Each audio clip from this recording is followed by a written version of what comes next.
प्रिय विद्यार्थियों, बीए पाठ प्रथम के इतिहास प्रथम प्रश्न पत्र की इस ऑनलाइन क्लास में आपका एक बार पुनः स्वागत है। अपन चर्चा करेंगे आज शुंग वंश और शुंग वंश के संस्थापक पुष्यमित्र शुंग के बारे में।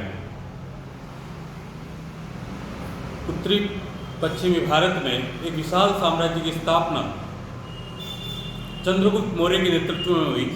मौर्य साम्राज्य 322 ईसा पूर्व से लेकर 185 ईसा पूर्व तक इस साम्राज्य ने शासन किया,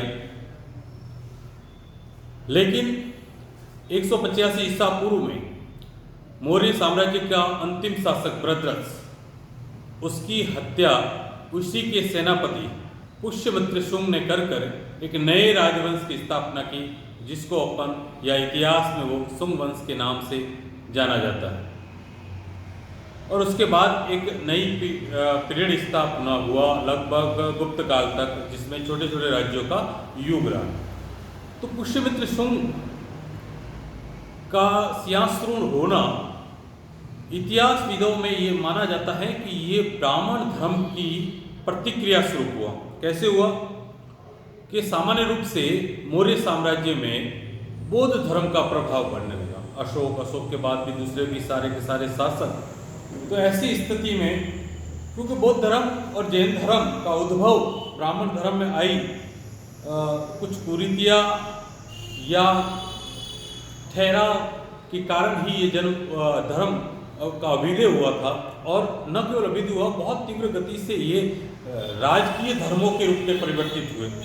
तो ऐसी स्थिति में जब लोगों में पुनः ब्राह्मण धर्म या पौराणिक धर्म में पुनः वो सजगता आई, और सजगता आने के बाद एक प्रतिक्रिया स्वरूप हुआ, क्योंकि उसके ही सेनापति के द्वारा हत्या करने के बाद सेना में किसी प्रकार का विद्रोह नहीं होना, इस बात को अंकित है। या तो भद्रस उस योग्य नहीं था शासन की, क्योंकि मौर्य साम्राज्य अपन देखते हैं कि उसका स्वरूप भी ऐसा रहा है कि वहाँ अति केंद्रीकरण प्रवृत्ति थी, और जहाँ जो भी शासन व्यवस्था में अति केंद्रीकरण की प्रवृत्ति हो, वहाँ हमेशा क्या होगा, योग्य शासक की आवश्यकता होगी। लेकिन भद्रस में वह न तो सैनिक योग्यता थी, न ही वह धार्मिक रूप से या सामाजिक सामंजस्य की स्थापित करने में भी वो सही रहा। तो ऐसी स्थिति में ये जो प्रतिक्रिया स्वरूप शासन व्यवस्था में परिवर्तन था, उसको लोगों ने स्वीकार किया। बहुत सारे विद्वान उसके शुंग कौन थे इसको लेकर मतभेद में रहे, लेकिन सामान्य रूप से जायसवाल के महोदय के इस कथन से या उस तक से संतुष्ट है कि ये ब्राह्मण था। जो इसका सिंहासरूढ़ हुआ वो 30 वर्षों तक इसने शासन किया। 185 ईसा पूर्व से लेकर 155 ईसा पूर्व तक उत्तरी भारत में पुष्यमित्र शुंग का शासन रहा है।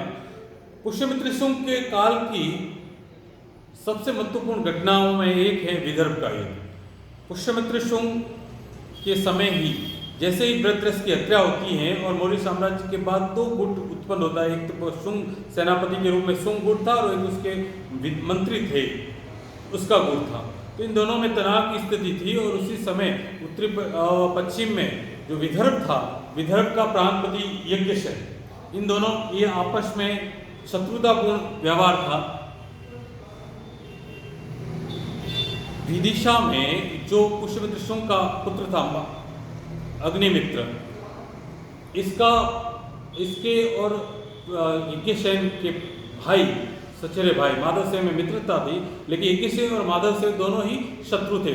तो उस तनाव को यहाँ पर भी हुआ, और उसको लेकर पुष्यमित्र शुंग और यज्ञसेन के मध्य संघर्ष हुआ, ऐसा मालविका अग्निमित्र में बताया। और एक कारण ये था कि मालविका जो थी एक माधव सेन की बहन, और अग्निमित्र जो उसका पुत्र, उसमें प्रेम प्रसंग भी था। तो बहुत सारे दूसरे कारण रहे हो, दोनों में संघर्ष हुआ, और संघर्ष में यज्ञसेन की पराजय हुई, और ये जो था शुंग वंश की सीमा विदर्भ तक फैल गई। दूसरा जो और सबसे महत्वपूर्ण घटना थी यवन आक्रमण।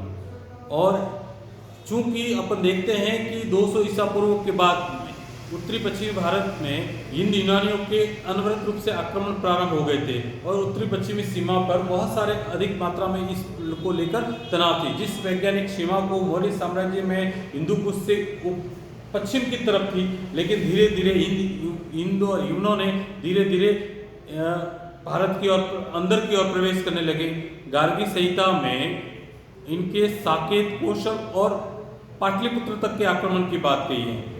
पतंजलि का महाभाष्य चित्तौड़ तक के आक्रमण की बात कह रहा है। इसका मतलब ये था कि यवन कुल मिलाकर पूर्व की तरफ इस राज्यों की तरफ बढ़ रहे थे, लेकिन इसका जो पुष्यमित्र शुंग और उसके पुत्र अग्निमित्र, वीरसेन आदि लोगों ने बहुत ही मजबूत तरीके से इस यवन आक्रमण को न केवल रोका बल्कि यवनों को पराजित किया। बहुत सारे विद्वान कह रहे हैं कि ये डेमेट्रियस था या मिनेंडर था यूनानी शासक, लेकिन जो भी हो भारत को आने वाले इन यूनानी आक्रमण से ये बचाने में सफल रहे। तीसरी महत्वपूर्ण घटना थी अश्वमेध यज्ञ करना। यज्ञ करना ब्राह्मण धर्म की एक प्रमुख विशेषता रही, लेकिन अश्वमेध यज्ञ एक लंबे समय के बाद में उत्तरी भारत में हुआ। उसके पीछे ये अपने पहले ही चर्चा की कि कुल मिलाकर राजकीय धर्म के रूप में जो था बौद्ध धर्म और जैन धर्म को अपनाने लगे।